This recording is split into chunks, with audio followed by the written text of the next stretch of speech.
সবাই তার সাথে বেঈমানি করবে, আমার স্বামী কখনো আমার সাথে বেঈমানি করবে না। সবাই আমার হাত ছেড়ে দিবে, আমার স্বামী কখনো আমার হাত ছাড়বে না। এখানে যারা বিবাহিতরা আছেন, আমি ছোট্ট মানুষ হিসেবে শ্রদ্ধার সাথে একটা কথা বলি। এক ঘরের নিচে থাকলে, একই ছাদের নিচে থাকলে অনেক কিছুই হবে।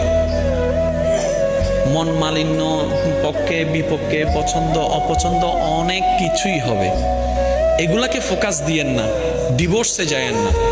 কারণ ডিভোর্স করে যেখানে যাবেন সেখানে যে মহাসুখ পাবেন এরকম কোনো গ্যারান্টি নাই। যেখানে আছেন থাকুন, আল্লাহর রহমতের আশা করুন। ডিভোর্স কখনো সমাধান হতে পারে না।